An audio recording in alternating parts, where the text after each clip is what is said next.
వందే మాత్రం. నేను మీ journalist Navata. Welcome to R voice.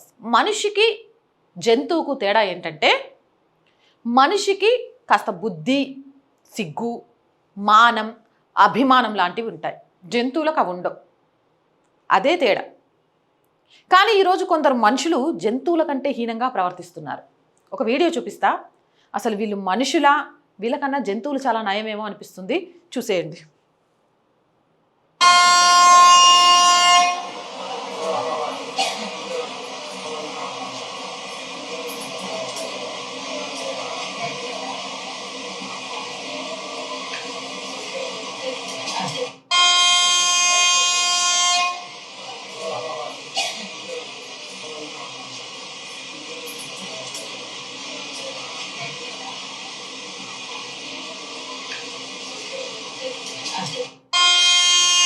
ఈ తల్లికి చేతులెత్తి మొక్కాలి. ఇంకా 1-2 పోయలేడ.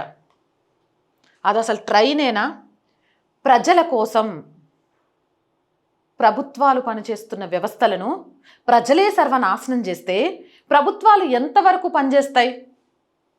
ఇలా మన కోసం ఏర్పాటు చేసిన రైల్వేలోని బోగీలను మనం శుభ్రంగా ఉంచుకోకుంటే ఎవడుంచుకుంటాడు? తిన్నది లేచిపోయి కడుక్కోవడానికి కూడా శాతగాట్లే. ఏం మనుషులు రా బాబు వీళ్ళు! ఏంది చెత్త? ఈ ట్రైనా లేకపోతే ఇంకొకట? ఈ చెత్త వల్ల దోమలు, ఈగలు ఆ ట్రైన్లో ప్రయాణం చేసే వాళ్ళకి ఎన్ని రోగాలు వస్తాయో తెలుసా? ఇది ఎవరు చేయాలి? ఇప్పుడు దీన్ని చూపించి వేరే ఒకళ్ళు చూసిండ్రా, భారతదేశంలో ఇలాంటి శుభ్రత ఉంటుంది, ప్రభుత్వాలు ఇలా పనిచేస్తున్నాయని చెప్తారు. ప్రభుత్వాల తప్ప ఇది? ప్రజల తప్పు. ఇలాంటి మూర్ఖుల తప్పు. కొంచెమైనా జ్ఞానం లేదు. అన్నం తినట్లే గడ్డి తింటాన్రా. బస్సుల్లో, ట్రైన్స్లో, రోడ్ల మీద ఎక్కడ పడితే అక్కడ చెత్తేసుడు, చేతులు కడుక్కోడు. అరే కొంచెమైనా కామన్ సెన్స్ ఉండాలి కదా.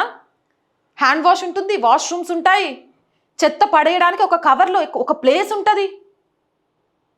బెబ్బెబ్బే, మీకన్నా పశువులు కొంచెం నీట్గా తింటాయి కదా జ్ఞానంతో. చాలా నీట్గా తింటాయి అవి. మిమ్మల్ని చూసి నవ్వుకుంటాయి.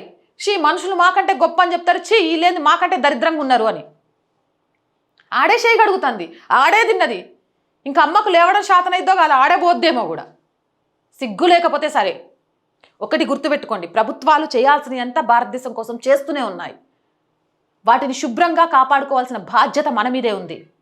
ట్రైన్స్ మీద రాళ్ళు వేయడం, ట్రైన్స్లో చెత్త పోయడం, ట్రైన్స్లో ఏడబడితే ఆడ చేయగడుక్కోవడం, లేకపోతే పిల్లలకు సంబంధించిన ప్యాంపర్లు పడేయడం, అది ఎంతవరకు ప్రభుత్వాలు చేసుకుంటూ వస్తాయి? మనిషి అన్నాక కొంత బాధ్యత ఉండాలి కదా. భారతదేశంలో ఇచ్చిన హక్కుల కోసం పోరాటమే కాదు కదా. మన బాధ్యత ఏంటి? భారతీయ పౌరులుగా మన చుట్టూ ఉన్న దాన్ని నీట్గా ఉంచుకోవాల్సిన బాధ్యత మన మీదే ఉంది. చెత్తను పక్కకు పెట్టాలి, వాష్రూమ్లోనే చేయగడుక్కోవాలి, హ్యాండ్ వాష్ దగ్గరే చేయగడుక్కోవాలి, వాష్రూమ్కి వెళ్ళాలి. ఇది కొంత నైతికత అయితే ఉండాలి కదా. తిన్న చోటు నుంచి కదలలేకపోయే అంత బద్ధకంగా ఎందుకు తయారవుతారు? ఇలాంటి మనుషులకు ఎన్ని చెప్పినా బుద్ధి రాదు. కానీ ఒక్కటైతే చెప్తున్నా, మన చుట్టూ ఉన్న పరిసరాలను, ప్రభుత్వం మనకు కల్పిస్తున్న సౌకర్యాలను శుభ్రంగా బాధ్యతాయుతంగా ఉంచుకోవడం మన బాధ్యత. దాన్ని విస్మరిస్తే మనకు జంతువులకు తేడా లేదు. ఇలాంటి వాళ్ళు జంతువుల కంటే ఇక నేను చెప్పను, మీరే కామెంట్ సెక్షన్లో పెట్టండి. జై హింద్, జై భారత్. అండ్ రోజు చెప్తుందేనండి, ఇలాంటి మోర్ అప్డేట్ వీడియోస్ కోసం or group of channels, or voice, or political, or సంస్కృతి 3 ఛానల్స్ని వెంటనే సబ్స్క్రైబ్ చేయండి. కంటెంట్ బాగుంది అనిపిస్తే లైక్ చేయండి, షేర్ చేయండి. అండ్ ఆర్థికంగా ఆర్ వాయిస్కి మీ చేయూత చాలా చాలా అవసరం. మనకు 1st తారీఖు వస్తుంది, శాలరీస్ ఇవన్నీ చాలా చాలా ఇబ్బంది ఉంటుంది. ఆ ఇబ్బందుల వల్లే ఈ మధ్యకాలంలో వీడియోస్ కూడా సకాలంలో మీ ముందుకు తీసుకురాలేకపోతున్నాం. బట్ ఏం చేసైనా ఈ ఛానల్ని ముందుకు తీసుకెళ్ళాలి కానీ ఆపకూడదు అనే ఒక సదుద్దేశంతోనే ముందుకెళ్తున్నాం. మీ చేయూత ఈరోజు చాలా చాలా అవసరం, చేస్తారని ఆశిస్తున్నాం. ఆర్థికంగా సపోర్ట్ చేయాలంటే స్క్రీన్ మీద గూగుల్ పే, ఫోన్పే నెంబర్ ఇచ్చాము. ఆ నెంబర్ ద్వారా మీకు తోచిన సహాయం చేయొచ్చు, లేదా బ్యాంక్ అకౌంట్ డీటెయిల్స్ కూడా ఇస్తున్నాము.